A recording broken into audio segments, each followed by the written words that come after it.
Your Beautiful Lies, written by Louise Douglas, read by Colleen Prendergast.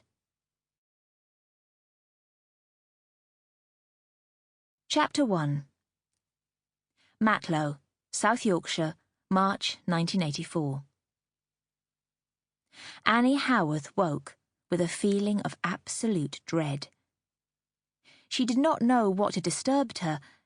She opened her eyes slowly and looked around. She was at home in the master bedroom at Everwell, and everything seemed to be as normal. It must have been a bad dream, she thought. That's all.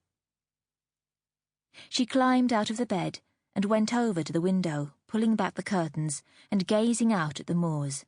Then she turned to look at the photograph on the wall. It was of her wedding day in April 1975, 9 years earlier. Annie and William were standing together outside the church, with his colleagues from the South Yorkshire police forming a guard of honour behind. William looked grand in his formal police regalia. Beside him stood his best man, Paul Fleming, smiling broadly. Annie, on William's other side, looked young and anxious, clutching her flowers. She was dressing when William came into the room, wearing one of the trademark suits he favoured because the colour matched both his hair and his eyes. He put her coffee on the bedside table, rested his hand on her shoulder at the base of her neck. She pressed her cheek into his hand. "Do you have to go now?" she asked. "It's so early." "Yes, I do. I'm meeting the Chief Constable of Nottinghamshire." "And he's more interesting than me?" "Of course not. But needs must, Annie." I know. Annie moved away. She opened the wardrobe door and looked inside. "What is it today that's so important? The miners' strike again?" "What else? I suspect it's going to be a long, tiresome day." He sighed, but Annie could already sense an eagerness in him to be away and to be attending to his job. "Would you pick up my shirt from the dry cleaners?" he went on. "I'll need it for the dinner dance tomorrow."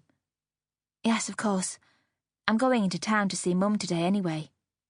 "I'll see you later then." "Okay." She held up her face to him, and he kissed her forehead. "You won't forget the shirt?" "I won't." Annie listened to William's footsteps on the stairs and mentally followed his progress as he turned off the music in his study and locked the door, put his coffee cup in the sink in the kitchen, picked up his briefcase, walked across the hall, checked his appearance in the mirror, then opened and closed the front door. Outside, she heard his footsteps on the gravel, and then a pause as he climbed into his car, fastened the seatbelt, and checked that he had everything he needed for the day, as he always did.